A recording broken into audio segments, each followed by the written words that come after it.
सूचना देनी चाहिए थी, प्रशासन की ओर से देनी चाहिए। उनसे चूक हुई तो आप लोग मुखिया हैं, आप लोगों को ये जानकारी देना चाहिए कि हमारे एक दो मैं देख रहा था, मैं किसी की आलोचना नहीं कर रहा हूँ, लेकिन बात जो मीटिंग में बैठा हुआ है तो जो देख रहा था तो हमारे बीच में जो सामंजस्य होना चाहिए, बातचीत करने का उत्साह होना चाहिए, वो नहीं दिख रहा है।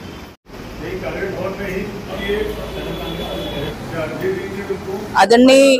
राष्ट्रीय अध्यक्ष मल्लिकार्जुन खड़गे जी का आगमन राजनांदगांव के ठेकुआ ग्राम के मैदान पे हो रहा है। सभी हमारे कांग्रेस के साथी में काफी ऊर्जा है, उत्साह है उनको स्वागत करने के लिए। स्वागत की तैयारी कैसे की जाए और कितनी अधिक संख्या में जाकर उनको स्वागत किया जाए, इसी पे चर्चा हुई, जिसमें सभी का सामंजस्य बहुत अच्छा बैठा और सभी हमारे कांग्रेस के छोटे से छोटे कार्यकर्ताओं में बहुत उत्साह है, जोश है वहां तक जाने के लिए और सब जाएंगे और जोरदार स्वागत करेंगे। शहर कांग्रेस कमेटी को बहुत खुशी की बात है कि सभी समस्त कांग्रेसियों ने आज 8 तारीख के जो हमारे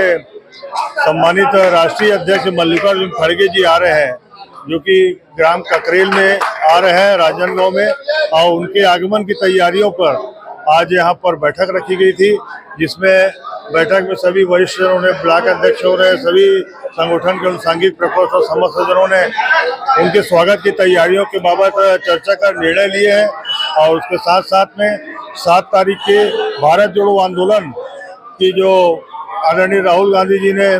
4000 किलोमीटर की पदयात्रा की है, उसके 1 वर्ष पूर्ण हो रहे हैं। प्रदेश कांग्रेस कमेटी के सम्मानित